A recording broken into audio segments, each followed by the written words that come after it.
Hi, everyone. Good morning. Good morning. Thank you. Thank you. I wanted to hear from somebody. Thanks. Buenos Oh, días, Tim. buenos días. Ciao So, Tim. so, hmm. So today's class, and we're talking about Shanti. We're in Shanti Deva's Guide to the Bodhisattva's Way of Life, and we're moving into chapter 2. There is a bit from chapter 1. There was one. I think I missed one homework question last time.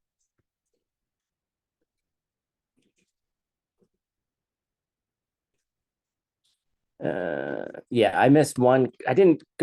I probably said it, but I don't know if I said it really clearly. So I just want to make sure you guys have all the homework so you can do that because I have a lot of people who come to me like, Tim, I love listening to classes, but I hate doing homework. I'm like, I know. I can listen and I can listen, but I just can't do the homework. I'm like, I know, that's fine. And some teachers have different policies, and I like it. And I like that some teachers don't even let you come to class if you miss a class. Like if you miss 2 classes, they're like, we don't even let you in anymore. I don't know. It's not my style. But there is a kind of there's a kind of karma to be able to come to class, right? And a kind of karma to be able to come frequently or to be surrounded by teachings. Even if you live in a place where it doesn't seem like there's any teachers, but you just go on Zoom and then you have thousands of different classes from ACI. You see the schedule, you get excited, and you are obsessively coming to every class. Or that you go to the knowledge base and every time you get in the car, instead of listening to whatever's popular on the radio, you're listening to a teacher, right? Sarah's like, uh-huh, right? And then someone's like, I heard this cool, like they play a song and you're like, wow, that's really great. And they're like, yeah, that was great 10 years ago, Tim. Right? Because I wasn't listening to the radio 10 years ago. Um, but to have a kind of karma, like to have the interest, to have mm, I don't know, it's a choice, really. I mean, we could debate at some point. Is it really a choice? Is it a karma? I don't know. And I think for some people, they benefit from having that kind of structure, right? If you miss a class, you're not allowed to come back. That's rough, right? But, I think in some circumstances, it can be like that. And I think it should be that way. So, for example, many people have been asking me, there's a class coming up starting, I don't know, Francisco, could you get the QR code for Delam? It's somewhere, or Alona or something. So we have a course coming up called Delam, which means the quick path or the path to bliss, depending how you read it. And it's technically ACI 19, 20, and 21. Okay, so it's like the Diamond Way course 1, 2, and 3. And it's mainly Lam Rim. And the preparation, the requirement for Diamond Way is Lam Rim. Oh, Tim, I thought it was the 18 courses. No, it's Lam Rim. So after we do the 18 courses, Alona just put the URL in the chat. after the 18 courses, we then start with 3 classes, which are called Dalam, the Path to Bliss. And they can be taught in an open way. So you don't need the 18 courses to be able to do it. And a lot of people are very excited about it. And I'm very excited that Venerable Jigme and Venerable Gelsey are teaching it. And a lot of people have been asking me, can I go? Excuse me. And I'm like, yes, if you want to go. Like, if you feel called to go to a Dharma class, go to a Dharma class. Like, if you get called to it, do it. Now that class has lots of requirements. All right. And it does have an attendance requirement.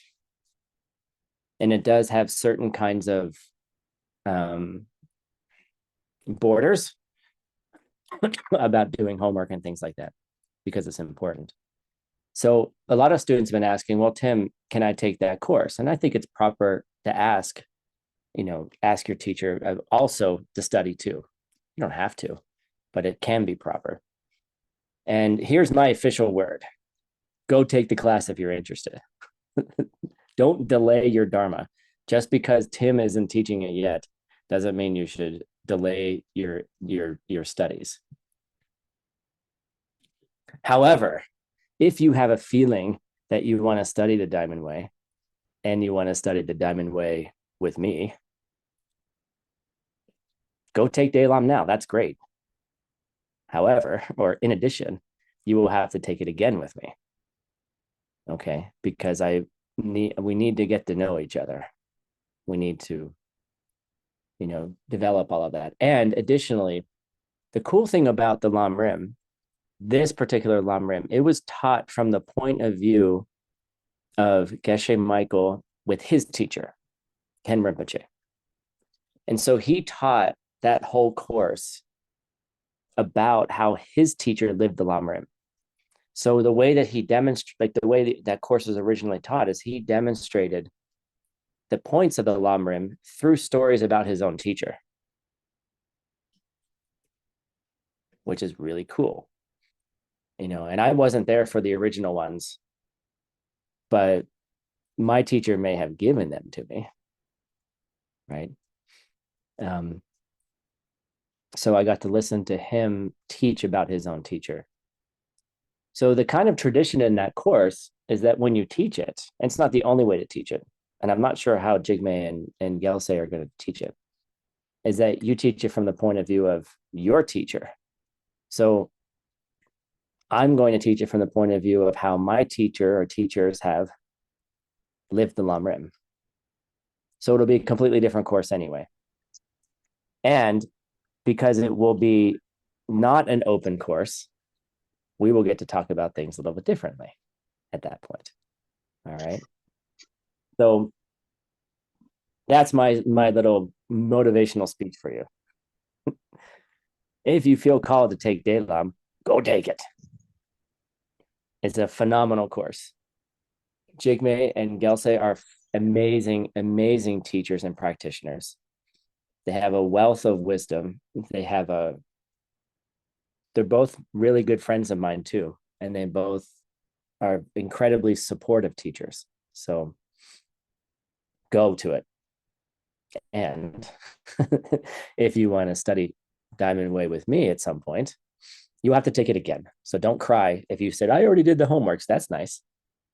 You will have to do it again. All right. And those classes should be tougher, and there should be an attendance requirement. And you will have to turn on your videos. I will not teach to people without videos on. All right. You have to, and then here's the other thing is whomever you study with, like just because you come to this class doesn't mean I'm your teacher. Whomever you end up feeling called to study with, whether it's sutra or whether it's tantra, you excuse me, you need to develop a relationship with that teacher. A real relationship. Like they need to know you. They need to, because they can't help you if they don't know you. Okay. Yes, just a second. sorry, got private messages. They, um,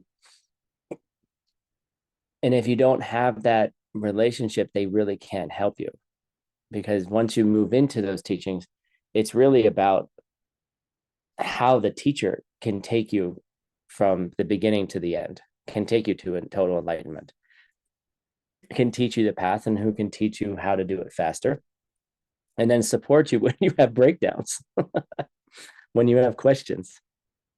Part of the meeting I had with my teacher the other day was he said, if you need any psychological services, you can reach out to me. Like, don't be afraid to tell me what's going on. Right. And I'm in my mind, I'm like, you're so busy, you can't help me. And I'm like, that's so dumb. Don't think your teacher is too busy to help you, even if they don't respond. Okay.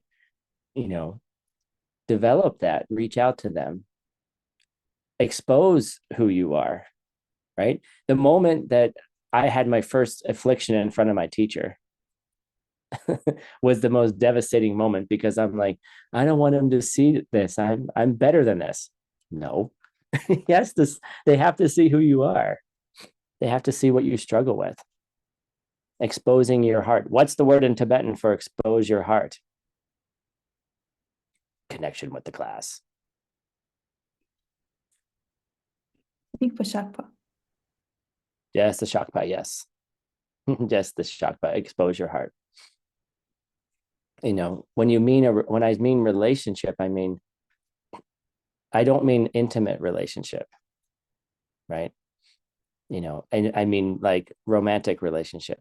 Although sometimes the teacher-student relationship can feel romantic, right? Because feelings of love and intimacy do arise. But what I mean is they need to be able to know who you are. Oh, Tim, but isn't your teacher supposed to be enlightened? Aren't you supposed to see them that way? Okay, sure. But you still have to shakpa, you still have to open your hearts, you still have to share with them, right? It's not a contradiction to need to share with your teacher and to have seeds to see them as already enlightened. And you got to work on that. All right. And each student will have a unique relationship with the teacher too, because there's also a karmic connection between a teacher and a student, and the things that heat up are going to be different between different types of people, right? And don't judge other people's relationships with their teachers if you have the same teacher. Ale Badra and I have talked about this a little bit. It's like everyone has a unique relationship, and one is not better than the other. And if you want certain things from your teacher, maybe plant the seeds for them.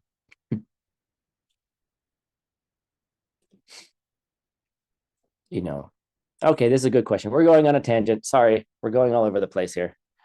This is important stuff. So Fernanda Jimenez, it's a good question. Fernanda asks, what if you have a teacher? Let's say you're really connected to Geshe Michael, for example. Okay. And then Fernanda asks, well, do you recommend another teacher to have someone closer to be able to ask questions directly? Or do you ask your main teacher the questions, even though they're busy and they won't answer you? Or maybe they will answer you. What's the answer to that question?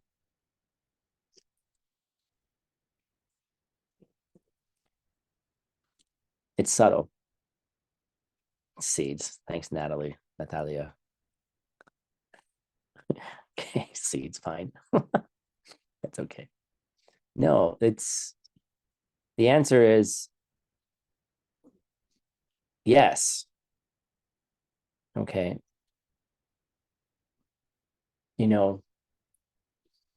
If you want teachers close, what seeds do you need to plant?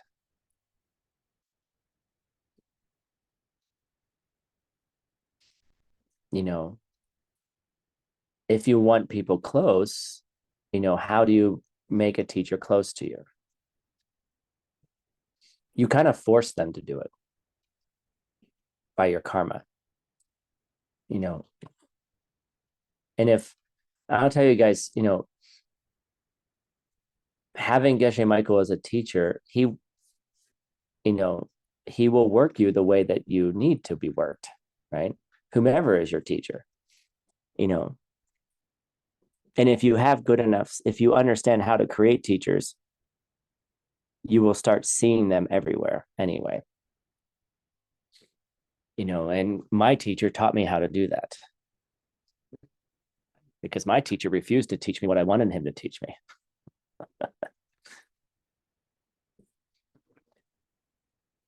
Imagine the emotional baggage or the emotional depression of that. My teacher won't teach me what I want him to teach me. Okay. Right. Or was my teacher teaching me what I needed to learn, which was go plant the seeds for the teachings and then learn that form is just a form and the essence of the form is emptiness, and that teacher can arise through anyone at any time. Right. And then my current teachers, well, they're still all teachers, but they came to me. They just showed up. They walked up to me and they were like, "Hey Tim, we're doing an initiation like next month. You should come." I'm like, what? That's not how it's work. That's not how it works. And I'm like, oh yeah, dummy, that's how it works. You see. So who's teaching me? Which teacher is teaching me? One or many? I can't give you that answer. Right? Who is it for you? Right? So if you want to join Dalam and study with some amazing teachers, here you go, Francisco or Gina. Here's a QR code. Please join. All right.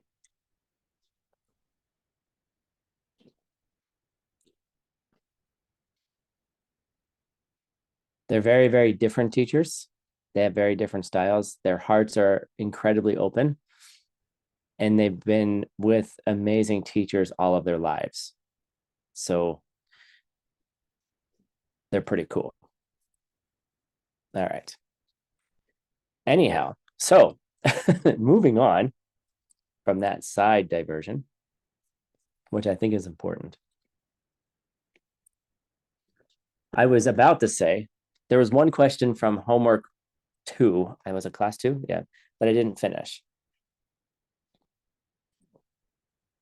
And the question is, why is the wish for enlightenment the most powerful seed that you can plant to transform your entire world? So the question is, why is the wish for enlightenment the most powerful seed that can transform your entire world?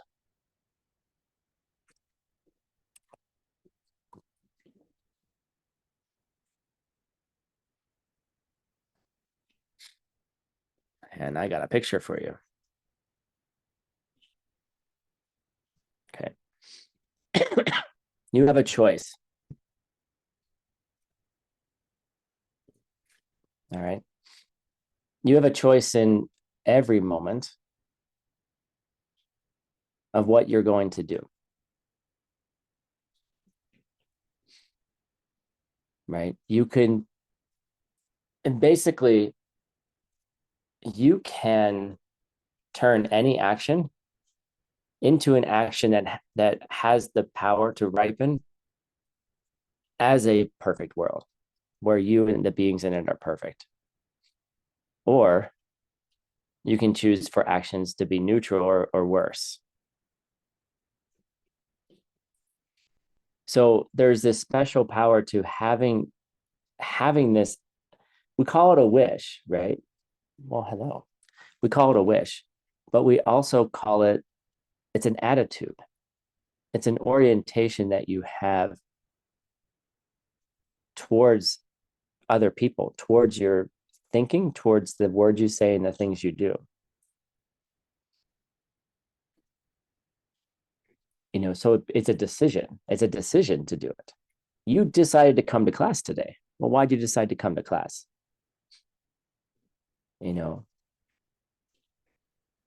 Why did you decide to, I don't know, use the cat pizza mug today? Okay. Why did you choose to put liquid into it? Why did I choose to pick up this cup right now? These are all normal, neutral, boring things. Like, how does picking up a cup and sipping a liquid from the cup, have anything to do with enlightenment? Okay. How can that decision that every thought, word, and deed is directed towards the service of others, and also for your own transformation into someone who can serve all beings? How is that? It's a decision. It's an attitude. Okay. Yeah, of course, Kathy. It's very difficult. Things get overwhelming.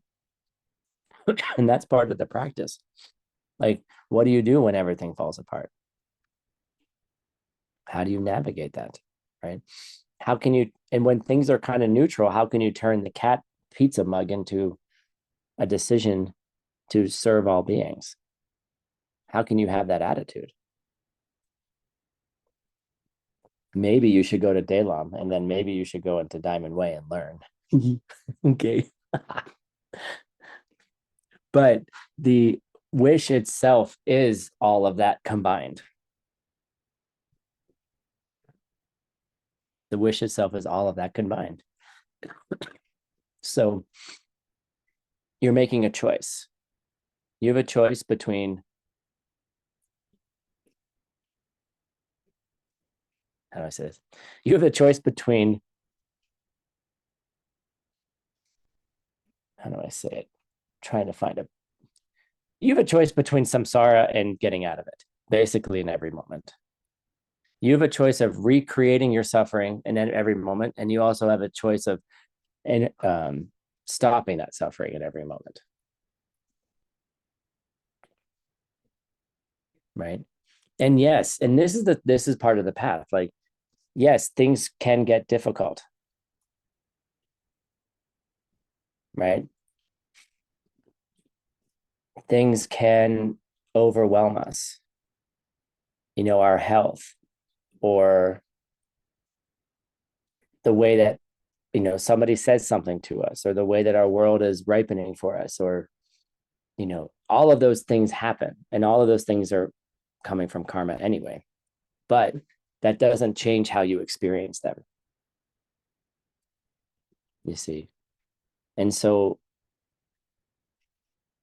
when that happens and you're not able to hold that view, even if you think that, well, I've lost the view, you're holding the view.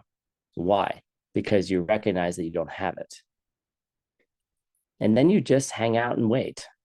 Right? You hang out and wait for the karmas to shift. And sometimes it could be a week, it could be a month, it could be 2 days, it could be the next moment. You don't know when. But having that thought of knowing what it could be and that it's not, is it.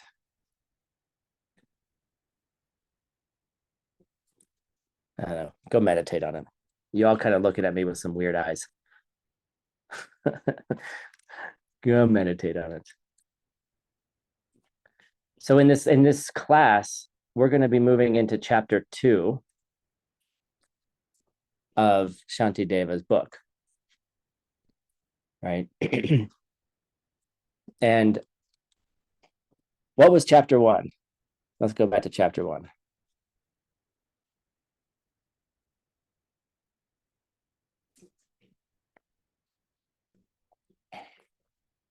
Do I need to look at the chat? I do. Right, the benefits. Thank you, Persis.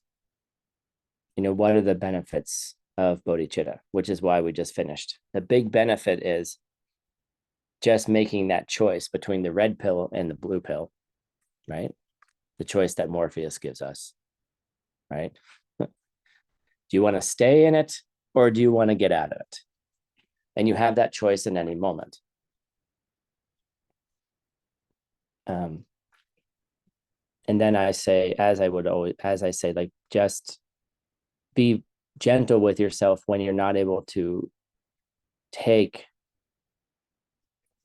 the decision that would be the highest decision, because sometimes we just can't, and it's okay. But having that thought in your mind is the wish. All right.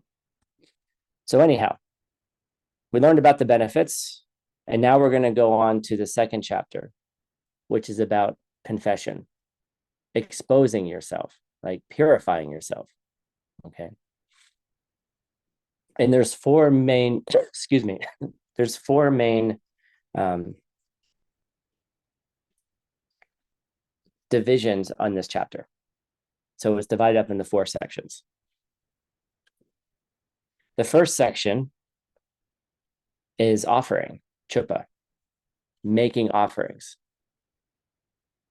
giving things, making the offerings. Here's possibly the first perfection, maybe. Okay, maybe. All right, you're making offerings. The second major section is about, they call it prostration. All right. Chuck Silva. You know, and there are traditional ways to prostrate, right? You probably have seen it. Or walk in a room and people do this thing with their hands, the om and an hung, body, speech, and mind. And then you get down on your knees, or then you do a full like spray out onto the ground, head down, hands forward, right? And you get back up, right? And traditionally we do it 3 times.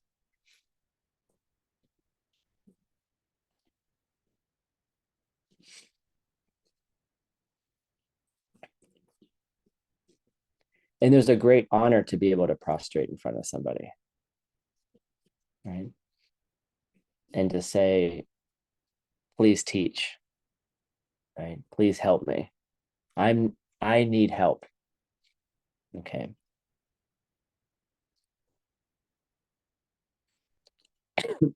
And we typically, you know, in a lot of our main ACI programs, we don't do this kind of overt displays of guru devotion.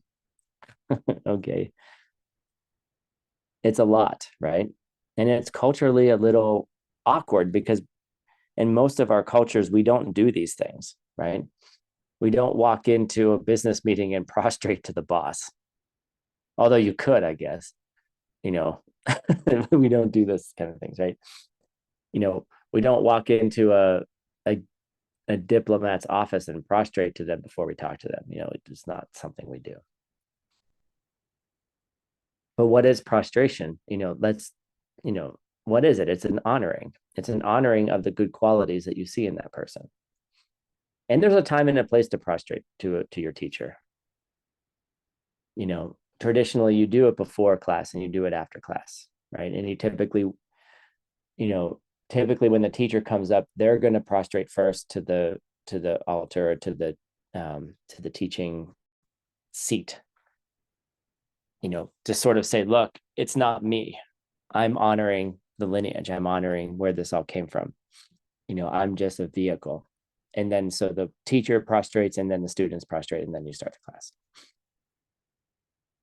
But it's also a kind of honoring, right? It's an honoring of the good qualities that you see in that teacher,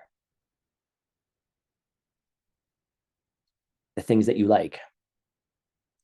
You know, maybe you see them as enlightened, or maybe you see them as incredibly kind or incredibly ethical, or whatever they are, right? So that's why I have this picture here, right? This guy's doing something cool, right? one arm handstand during some kind of show, right? And I'm honoring that quality. That looks pretty cool, right? So when you're doing a prostration, it doesn't have to be a physical thing where you're just like, oh my, right?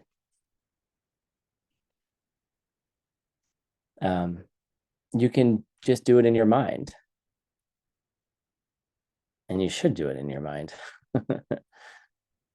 Okay. You should be thinking about the good qualities of the people around you. Right? You should be thinking of not just your teacher's good qualities, but if you can't think of if you're irritated at somebody and you can't think of their good qualities, find somebody to think of whose good qualities you can think of that you're not irritated with. Natalia is like, I know, Tim, you're talking about me. Right?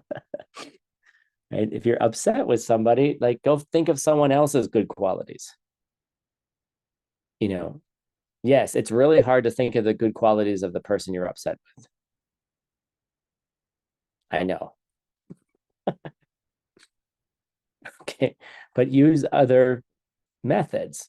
Find somebody who you don't get upset with and look at their good qualities. And for me, it's usually my teacher.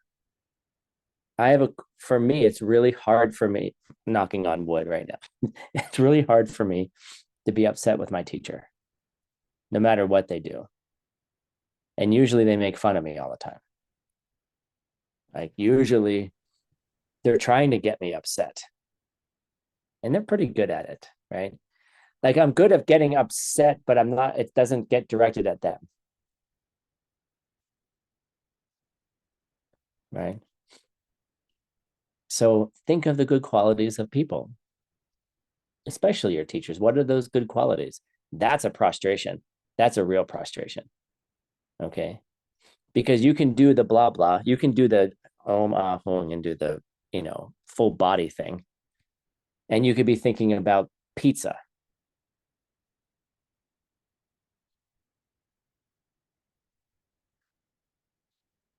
And is that a prostration?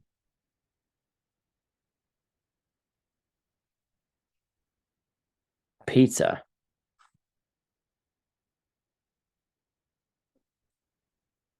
See, so there's nothing in the physical act of prostrating that has any power to it from its own side. And you can prostrate with full 100% devotion, right? Of course. And nobody knows what you're thinking. You could be thinking that person's an asshole, or you could be thinking, God, that person's so amazingly enlightened. I want to be like them, right? Prostration to pizzas. Yes. Maybe pizzas have good qualities. They taste good. Yeah, right. My cat sits in them, right? Maybe your pizza is teaching you something. I don't know. But what excuse me, what good qualities? What qualities are in your mind? And the great thing is you could be sitting next to someone who you're looking at someone with eyes of devotion, and the other person is just bored out of their mind.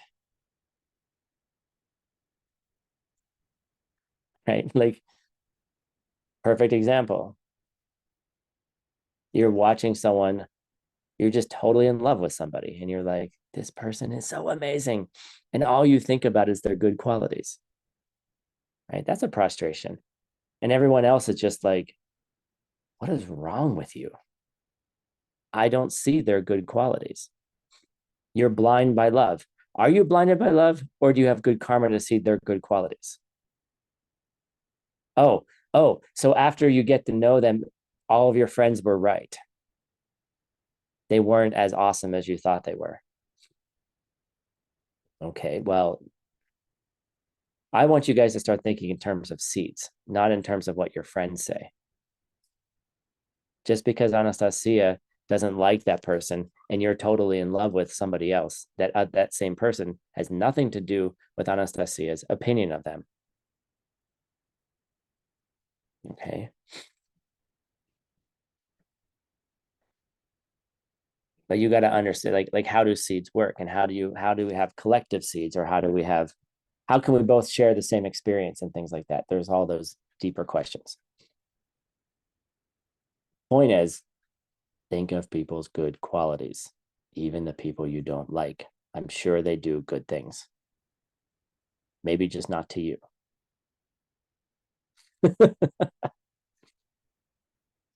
Maybe it's not to you. Okay, so that's the second quality or the second division of the second chapter. Okay, where the heck is this? Okay, good qualities, right? And I just like this picture. It's kind of inspiring. The third division of the second chapter is going for refuge. Oops, that's not the picture I wanted. Hold on. That's not it. Or is it? That's fine. Whatever. We'll use it. Okay. Now I know what I was thinking. Okay. Okay. This one is going for refuge. Going for refuge in the Buddha, Dharma, and Sangha. And we'll talk about it later. And the reason I chose this picture is one, it has an element of space, which is related to emptiness. Because going for refuge, because you think the Buddha is going to help you, isn't going for refuge. You have to understand what you're going to refuge in to be able to understand how refuge actually works. And that's called ACI Course 2. But we will review it again. But there's something about space, like empty space, emptiness, that's relevant here.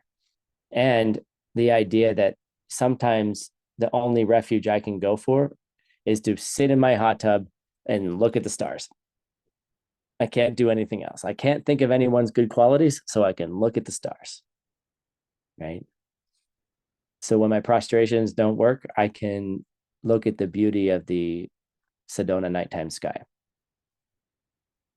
right? And there's a kind of peace that happens around that. Because if you really think about it, the light from those stars happened, millions and millions of years ago. So today's problem ain't so bad. Today's problem isn't so bad. It took that light 500 million years to get to my eyeball, right? So it's okay. Today's problems are okay. And then the last part of this chapter is really what the chapter is about purifying bad deeds, like the shakpa, exposing your heart and purifying those deeds.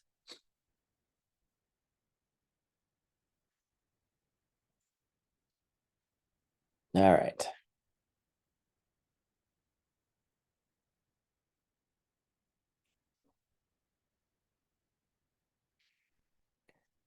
So most of the class is going to be about the first part of the chapter, which is offering.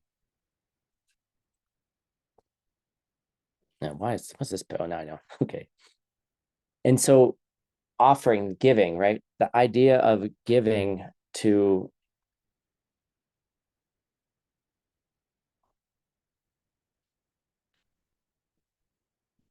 traditionally in the sutra, we talked about who are the highest objects to give things to make offerings to.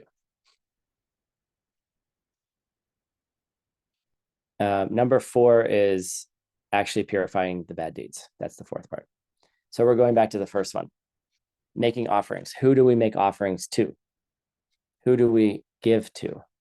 And what kinds of things do we give? Right? That's the most interesting question. It's like, well, should I give my house? Should I give my bank account? Should I give a cookie? Should I give a flower? What kinds of things should I give? Should I find out what my lama likes and give them things? Right? I'm not going to tell you what I like. You got to figure it out. But somebody figured out that I like massages. And every once in a while, I get a massage, which is lovely. And I'm not asking for massages because I get massages anyway, whether you give it to me or not. Okay. But like, who do you give things to? I'm not asking you to give me things. Okay. That's not the point of offering. The point of offering is, last night I got a nice bonus. It was lovely. Right. And then we were finishing up a class and I was like,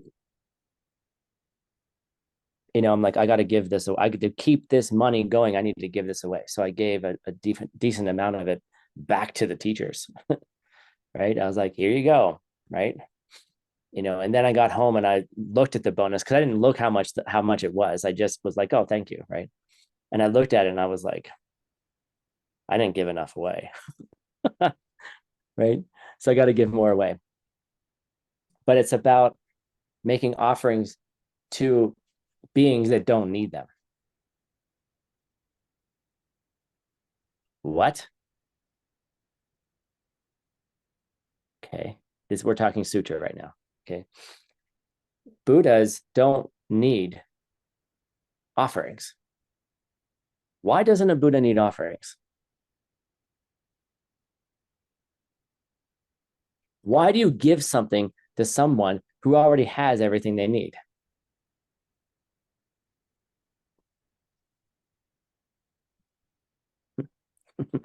Right? Right? We need the karma, right? We need the karma, right? We have to understand how to give, and they can teach us how to do it. Like Geshe Michael was telling me the other night, he was like, he money just shows up for him. And then he was like, look, I got all this money. Here's a bonus for you. Right. He gave me the money that was given to him, some of it, not all of it. Right. Because he's like, he understands where it comes from. Geshe Michael's house is smaller than my house. Right. He's a great view, but he lives in a small town. His house is tiny. He doesn't display wealth at all. He gives it all away. Right. He has a Toyota. It works. The car rolls, right? He doesn't have a BMW, Tim, right? Which was given to me. Thank you for work at a hotel. But that's he doesn't have expensive things, you see, and he's constantly giving it away. So does Geshe Michael need my offerings?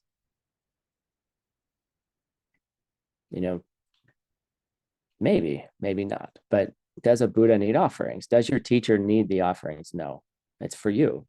It's for you to understand how attached you are to your stuff.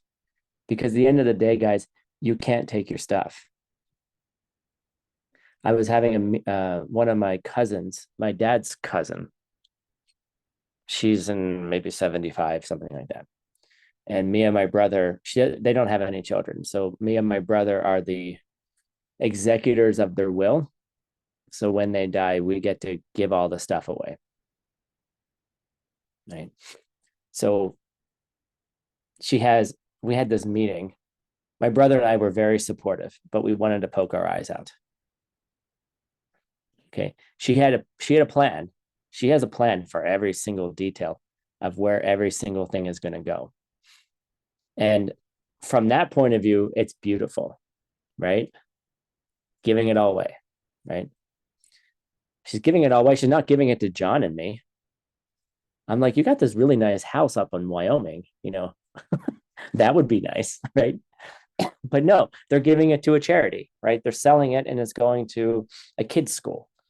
That's beautiful. I don't need another house anyway. But it was really beautiful. But then on the other side of it, she was so worried about everything. Like the account number for the electricity bill. And I'm like,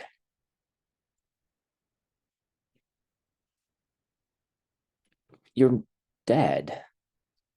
Like she wants to make it easy, but the other side of it, I'm like, you can't take any of this with you. She's trying to decide which cemetery she wants her body to live in forever. I'm like, she's like, well, this one has more grass and flowers, but the other one is where the family is. And I'm just like, there's this weird relationship we have with death. And I get it and I understand it. And it's beautiful that she's planning and we should all plan, right? But to hold on to your stuff and think that, you're going to have it in 40 years, is weird. You're lucky if you have things after 40 years. You're lucky if you live 40 more years, right? So learning how to give, understanding that when you give correctly, you will have everything you need. And that's the worldview shift that we have to get into. You will have everything you need if you learn how to give properly. I told you guys about this weird eyeball thing I'm having where like things don't align, right? And I went to another doctor and he was stupid. And I was like, I need to leave. You're dumb. And what I mean is, he wasn't helpful. He wasn't interested in helping. His solution wasn't a solution for me. So I went to my primary care doctor and I'm like, look, I want to find out what's going on. It could be nothing. It could be I'm dying, right? That's how everything is, right? It could be nothing, or it could be I'm dying. And I want to make sure I'm not dying, right? And if I am dying, then I want to learn about it now and not have a surprise. But I just want to know what's going on. I'm not dying, guys. Don't worry. Okay. But and to get into it, the specialist, like the super specialist who can actually figure out what the problem is, the United States system is complicated. And he was like, oh, let's go. Come to my other room. I'm like, where are we going? He goes, I have a machine that certifies pilots so they can fly airplanes. I'm like, what? He goes, yeah, I have this little machine that, I check their eyes, and so I can give them a certification so they can fly their planes. I'm like, what kind of fucking karma is this? My primary care doctor has the machine, right? So I walk up to this machine and I put my eyes in it, and he goes, where are all the lines on the screen? And I'm like, it's over here. And he goes, okay. And he looks at this chart and he goes, yep, you need to see the specialist. Turns around, walks away, signs the paper, and I walk away. And I'm like, why the hell do you have this machine? Like, what? Like, this isn't a normal thing for a primary care doctor to have in his office, right? And I also said, well, I guess I'm not going to be a pilot. And he said, no. He said, sorry. And I said, well, my career's kind of gone in another direction anyway, right? But I was like, what I needed was to go see this one doctor. And all of a sudden, it was easy. I made one phone call. I showed up. He goes, I got the machine that'll tell us what doctor you need to see. And I can write it down on the thing so the insurance company pays for it. And I'm like, and then I so here's the thing. And then I'm surprised that it works. I'm like shocked. Like, I'm not shocked. You know why I'm not shocked? Because the last 6 months, the only thing my teacher has been telling me to do is help people who are sick. And I've just been waiting for the moment that I needed that karma. And there it was, right? Tim, go get health insurance for everyone who works at Peachtree Cafe. Oh, Tim, can you help me make this doctor's appointment? Oh, Tim, what do you need? How do you manage your allergies here? It's like literally the last 6 months. And I'm like, part of me is like, am I going to get sick? Right. I'm like, all you're preparing me for what I need. Right. So I did all of these things, like all these extra things for people. Excuse me. Right. So why am I telling you this? Because when you give and you learn how to give, and you learn how to give well, and you learn how to give with seeds, then you get the things you need when you need them. You don't have to worry, right? I don't need to worry. My doctor has the magic machine in his office, right? Oh, by the way, there's only excuse me. There's only 2 doctors in the entire state of Arizona that do what I need them to do. Okay. Oh, by the way, it's a new specialization that there's very few people that do this in an entire country, right? It's a very specialized neurology, right? You would think with only 2 doctors in Arizona that it would take months to get an appointment. No, I got in a week. I have an appointment next week. Yay. Okay. So, okay, don't worry about me. I'll be fine. Okay. That's not the point of me telling you this. The point is, if you learn how to give offerings, and you learn how to do it well, then you have what you need. And it doesn't matter how, you will get the things you need.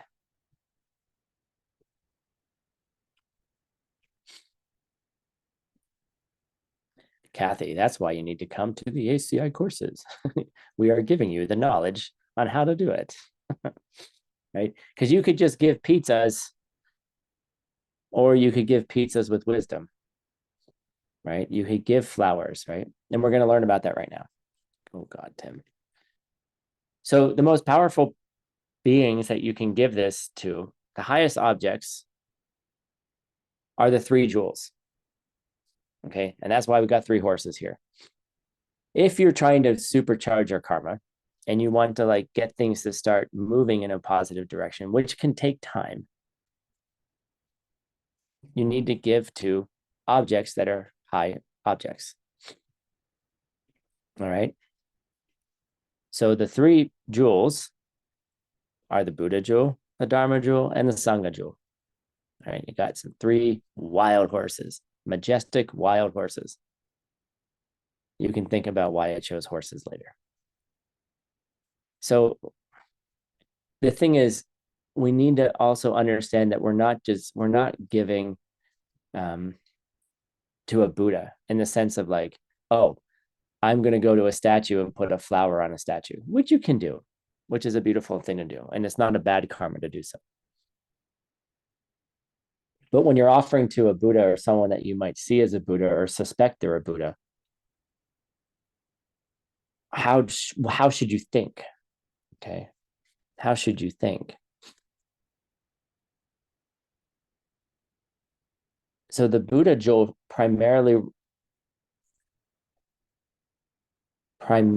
means the emptiness of the Buddha, the emptiness of the Buddha's mind, right? The emptiness of the Buddha's body, the emptiness of the Buddha themselves, male, female, the emptiness of them. So when you're giving to someone that you are seeing as a Buddha, right?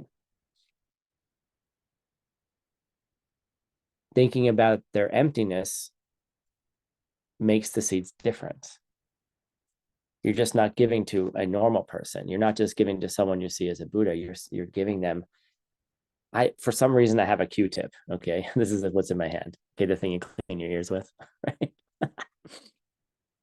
This is a normal object, right? Everyone probably has one of these in their house, right? Everyone gets dirty ears. Someone's going to tell me, don't put a Q-tip in your ear, Tim, because it's bad for your ears. Okay, fine, thanks. Clean my ears, right? But if I gave this to a Buddha and I thought about the emptiness of the Buddha, because the Buddha looks like they have ears, and I'm like, maybe the Buddha wants to clean their ears. Okay, and I give them this stupid piece of cardboard and cotton, right? This is not a valuable object, right? But if a Buddha looks like they need to clean their ears, it becomes a valuable object.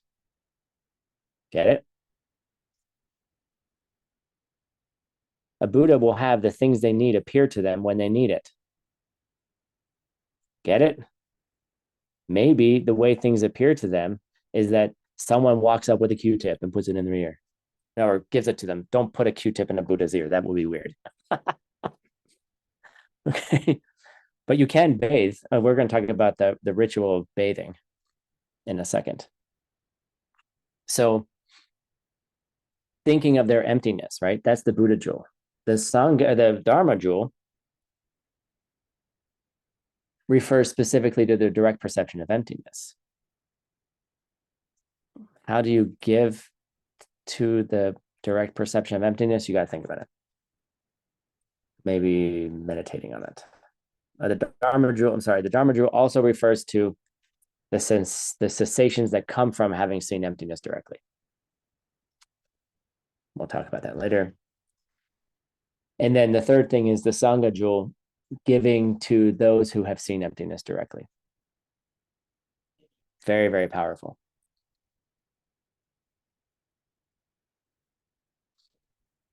Someone who has seen emptiness directly might try to find ways for people to give things to them in a sneaky way. So they're not actually giving them, but because it's not about anything that the Arya needs, it's what the person needs, right? To serve. And we talked about this in the first class, serving a bodhisattva, right? If you have the perception of yourself as a bodhisattva, whether you're an Arya or you're trying to become an Arya or you're trying to become a bodhisattva, when people help you, they're getting good karma. So maybe you would find ways for them to help you. You don't need the help, they need the help. What if everyone acted that way? That's the big thing. Who's a Buddha? Who's an Arya? I don't know. What are your seeds? Like, you have the seeds.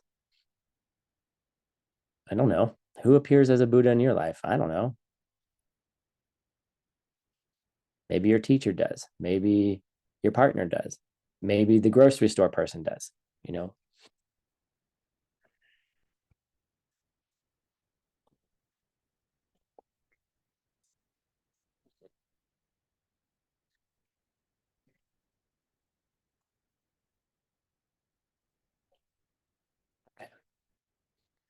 So when we're giving, there's three kinds of offerings.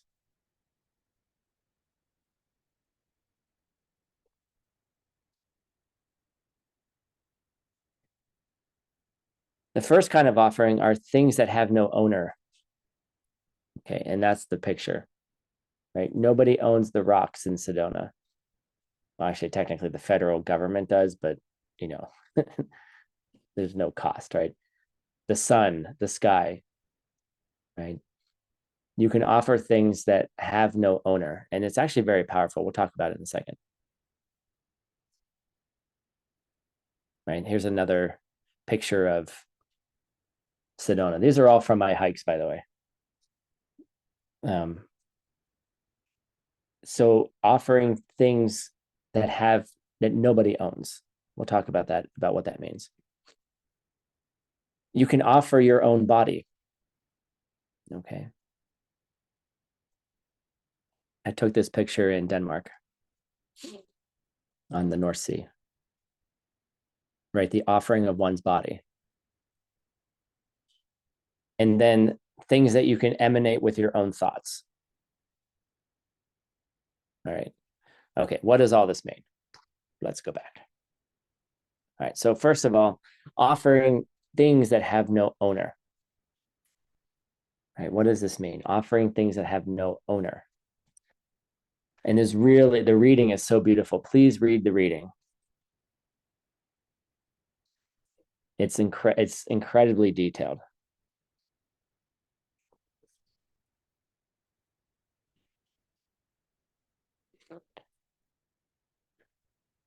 Let's see, what do I want to talk about?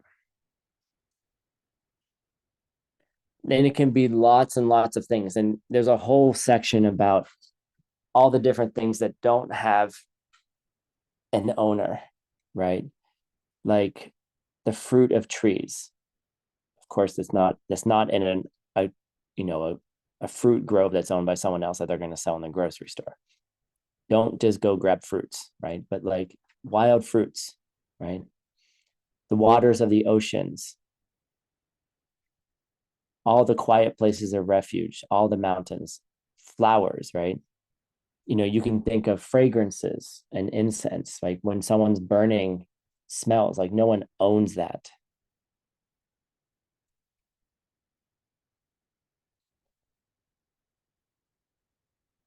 all the animals that you see, right? The sounds that you hear, the songs that the animal sings, or like, just the general sounds of the world. Anything that has an element of beauty to you can be offered. And so, what is this thing about having no owner?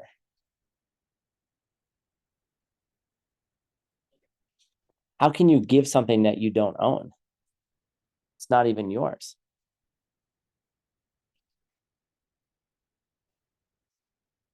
Maybe nothing was ever yours in the first place. Maybe things that you have that you think are yours are just temporarily passing through you and it looks like you own them. Okay. Oh, Tim, but I did buy it. I bought that pizza. The other day, I I bought dinner. We went over to a friend's house. We were having classes. And after dinner, I was finishing my dinner. Like after the classes, I was finishing like a cabbage coleslaw. Okay, it was stupid, right? It was just a stupid coleslaw. It was delicious. And I took a couple more bites. And then as I was chewing, I went to go help somebody else. Okay. I came back and someone was putting my last 3 bites of coleslaw into a container that they were going to offer out to the spirits, right?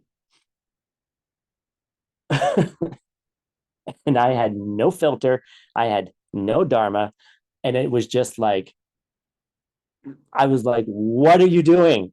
Like that's mine. And if you guys know Juan Hasso, like Juan Hasso is adorable, right? And Juan's like, "But they told me it was an offering. I was just putting it away, Tim. What's the problem?"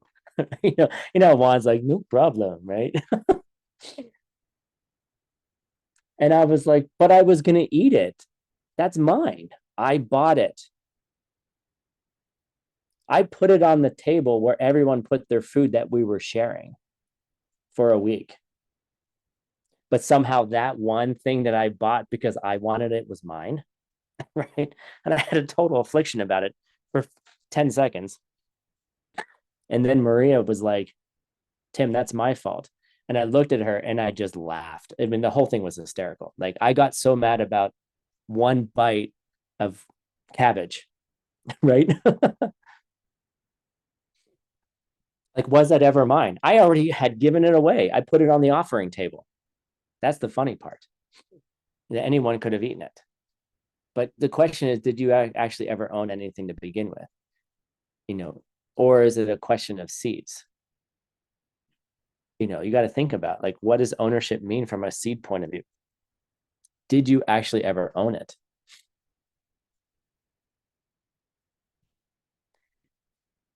And then the other question is, what is the value of offering something that you didn't own? Like, isn't it more value to give something that you do own?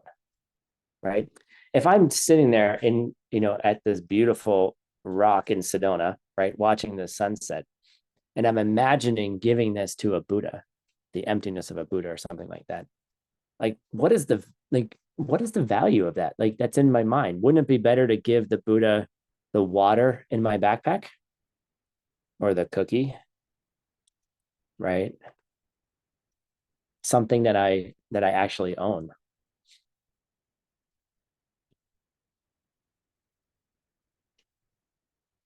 And so the attitude, it's about an attitude that one has. And we actually talked about it in Mixed Nuts the other day, if anyone was there. And it's really an attitude of,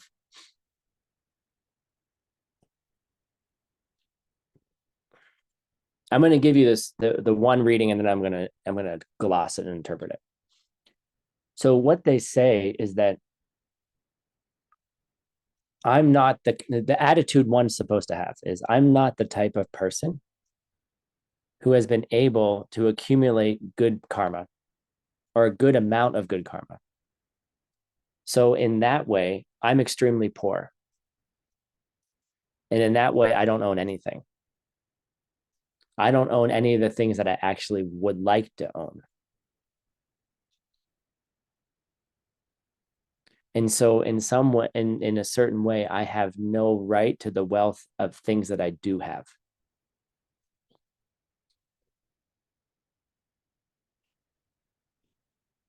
So you're making then an offering to those who have the ability, the Buddhas. I'm going to give you things that might be a benefit to other people. I'm going to give you these things so then you can do something with it.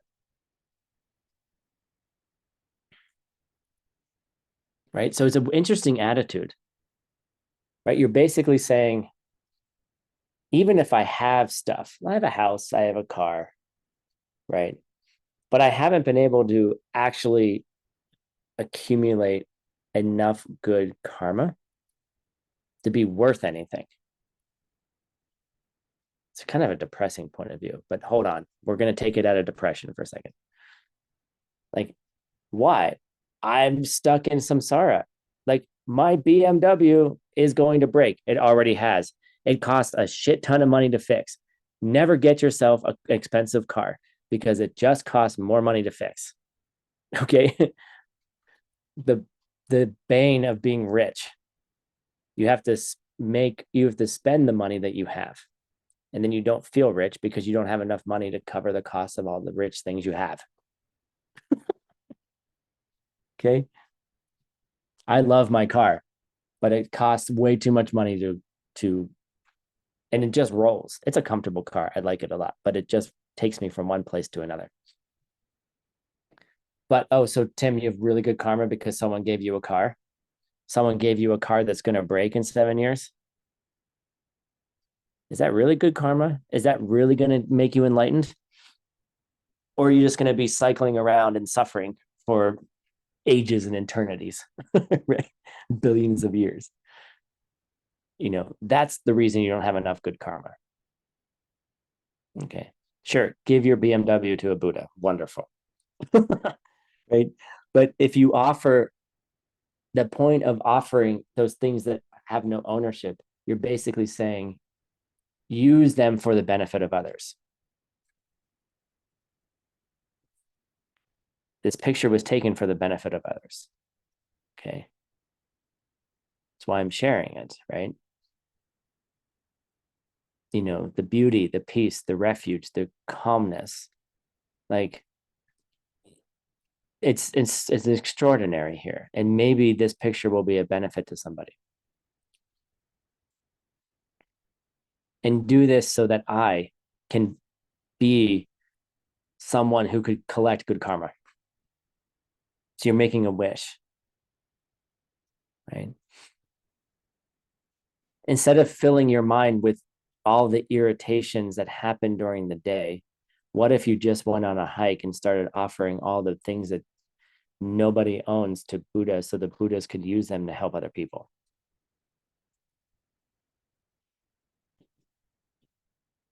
What kind of mind and heart would you have after that? How would you feel? How would your prana move? Okay, I give you a homework assignment. I want you to go walking through your town or hiking or city or wherever you live. And I want you to spend an hour thinking about the asshole in your life. Okay. And then the next day, I want you to do the same thing, but I want you to walk around this same path, same track, and then start offering all the things that you don't own to the Buddhas and thinking, hey, you could use this to serve somebody. You could use this to serve somebody. And may this help me collect good karma so I could be someone who could serve other people. And then tell me how you feel. Which one feels better? Which one is planting different seeds? Force yourself to think of the person you don't like. And then tell me how you feel afterwards for an hour. All right. That's your homework assignment. All right. So that's what it means to give things which have no owner. What does it mean to give things by offering one's own body? Right. right? What does it mean to offer one's own body? By the way, I love this picture.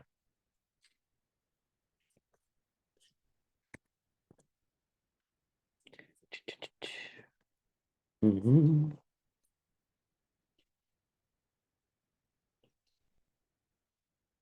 So the main thing about offering your body, which really means like offering your deeds, right? It's offering the things that you do. Like you're not cutting off your arm and giving it to the Buddha. All right. Don't do that. Keep your arms. You need your arms. Okay. It's not what offering your body means. It means to offer yourself in service, right? And so the idea is that we see our bodies as something that is ours, right? You might be able to say, well, look, this house really isn't mine because the bank owns it. It's not going to last forever. My car's not really mine because it's going to go away. This pizza cup is going to go away, all of those things. But my body is mine. And we kind of all feel that like, this is my body, right? It's my mind, my body. This is me. You are you and me is me. And so the idea is like, well, if that's one thing I own, which you really don't, but let's just hold on to that thought for a second. You know, you can offer your body. And that body,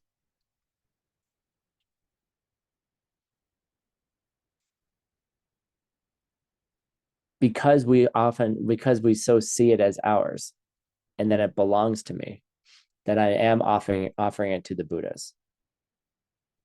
And then you're making a prayer to say, I please accept this offering.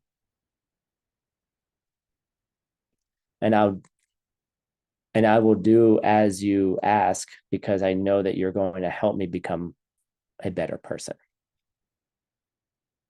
All right. The language is much more devotional and much more committal than what I just said. Okay. The language, you can do the reading and you can read it, right?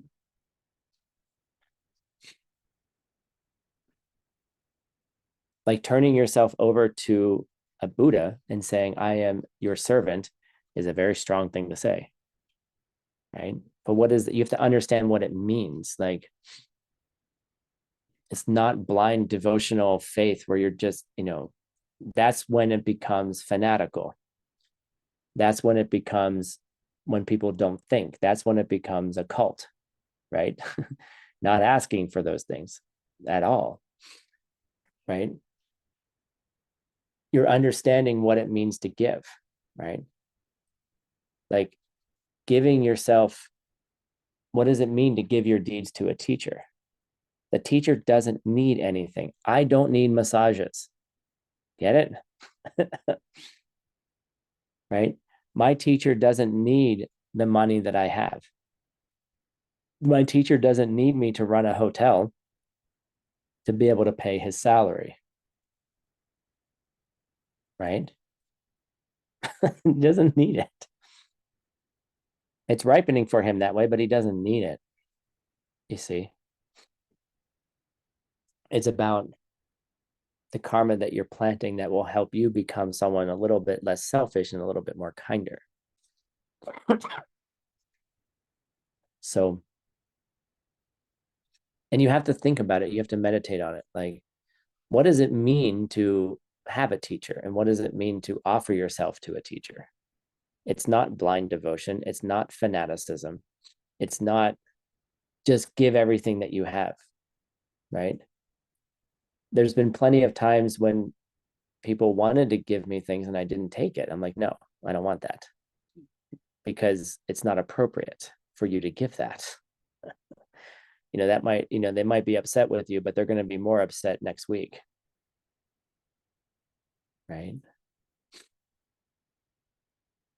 And I've seen Geshe Michael turn down big gifts. It's like, I don't need it. No, don't do that. Don't do that. The devotion's there, but understand what you're doing and why you're doing it. Don't give away the things that am I going to give away 100% of my bonus? No, I actually will, because I'm going to give it to people that I'm going to buy stuff with, right? So it is kind of a giving, but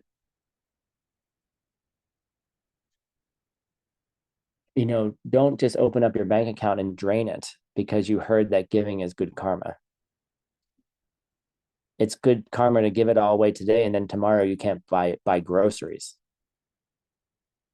Right? If you can't feed yourself, that wasn't a good giving.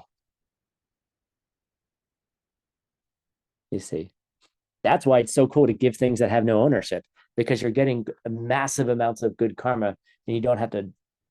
You can still eat breakfast, and you can still pay your rent.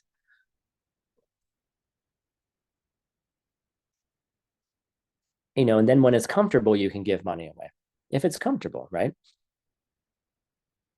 Because money is just equally samsaric, guys. The value of money is the value that somehow gets decided on a day-to-day basis. Like the money in my bank account could be worthless tomorrow. So relax. Okay. And the third kind of offering is things that you emanate with your thoughts. And this is super cool. And we're just going to get started today, and we're not going to get finished with it. There's 12 main offerings in Sutra in this presentation that you can emanate with your thoughts. And that's why I chose the picture of a disco ball. Okay. Because you shine one light on a disco ball and it goes everywhere, right? The light goes all across the room, right? And if that's what a Buddha does, a Buddha emanates. They just think that they need to help people, and then they're just there to help them. All right. And so there's 12 different kinds of offerings you can emanate in your mind. And it's interesting that they chose this language, that emanate in your mind. They start in your mind, and maybe they will become something real. Okay. So you got to think about that for quite a while. And we're edging on, how do I say this? By the way, if you didn't figure out, the clock is 12 numbers, 12 offerings. So you don't forget that there's 12 kinds of offerings. That's the point of the 12. What I love about this is that it's edging on so many incredibly deep practices. It just looks like, oh, here's 12 offerings. Oh, these are things you can think about. You can just offer this to your teacher. You can offer things that have no owner. This is beautiful training, everybody. Kathy asked, well, how do I make it more powerful? Learn how to do this. Learn how to offer the beautiful things in your mind. I think I've told you guys, like, we've had the conversation about, like, when we were talking about, like, sexual misconduct, and we were talking about, well, what if you have a partner and then all of a sudden somebody walks in that's beautiful, and then you're like your eyes just go there, right? And it's not something we can stop. Eventually you can, but sometimes you just see someone beautiful and you're like, oh, that's, but you have a partner, right? What do? The sutra way, well, this is sutra 2. One of the things you can do is you'd be like, oops, cover your eyes, like, look at your partner, think of their good qualities, connect with them, whatever, right? Because you still think they're beautiful too. It's just the other person was attractive for a hot second. But what Alona says is, you could rejoice in the beauty that you saw, and you can offer it. Like, offer it to a perfect world, right? Like, you had a seed ripen, and then it's like, now I'm going to offer that out. Like, oh, I just saw someone beautiful. Maybe let me just, I don't own that. Get it? that offering has no ownership. You don't even own your partner, by the way. So offer it. Be like, wow, that's the beauty came from a past seed. So just offer it. Offer it to the most perfect paradise. Think about how beautiful it would be if that person had a beautiful partner. Not you, someone else. Okay. Right. May they be happy. May they experience beauty. May everyone experience this beauty. May everyone who walks in, I see them as the most divine, beautiful beings there are in the universe. Offer that off. Oh, Tim, but there are ugly people. Really? Go check your seeds. Not my problem. That's your problem. I'm in a special mood today, by the way, if anyone noticed.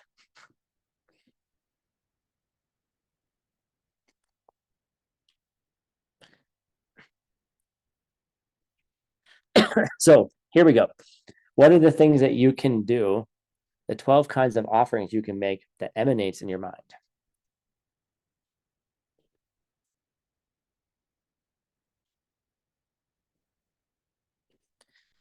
I'm going to read them to you, and then we're going to talk about a couple, and you can do the reading. Okay. The first one is offering of bathing.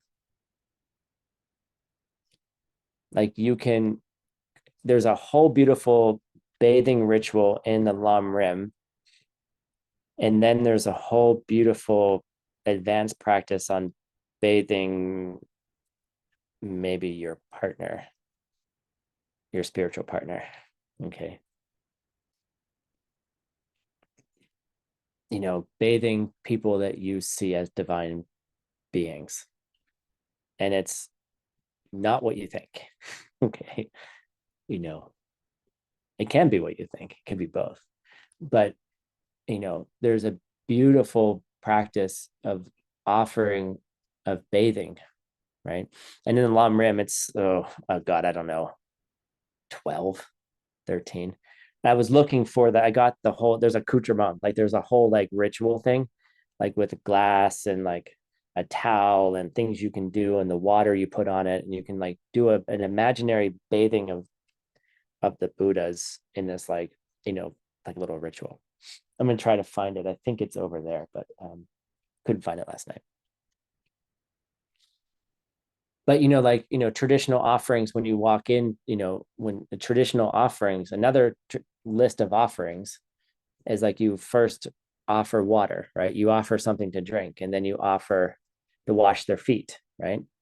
Like when you walk in traditionally, in India, for example, when you walk in a house, you take off your shoes. In Asia, a lot of countries, Malaysia, I've seen it, see it in China, you see it in Japan, lots of other countries where Thailand, you take off your shoes before you go into the house, right? And then you put little slippers on, right? There's a tradition of bathing feet, like washing your feet. If your feet are muddy, there were in some places they put a water next to the door to wash the mud off your feet. So you don't want mud in the house, right? Obviously. Right. But there's an offering of washing of feet. And you can turn this into a whole beautiful offering of washing the holy body of a Buddha. And there's a whole description in the reading. It's gorgeous, right?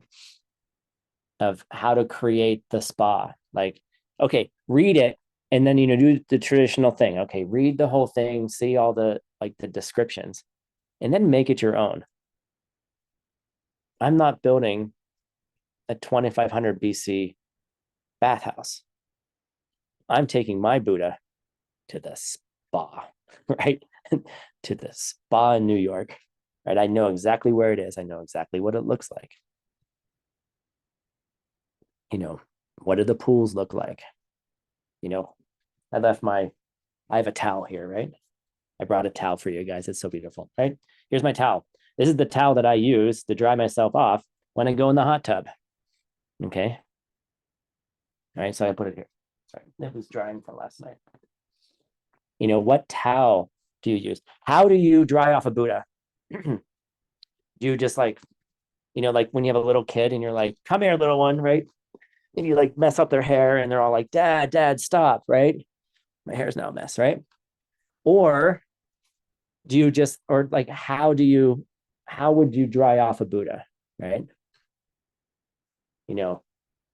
Would you exfoliate their skin with, or would you just, dab the water off? How would you do it?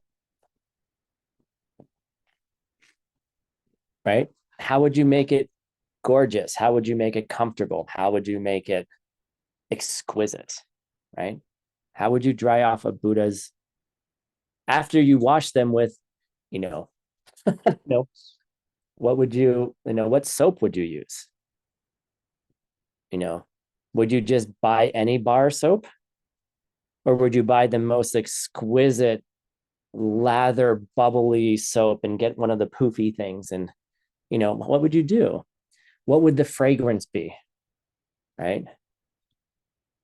Would it smell like Irish Spring?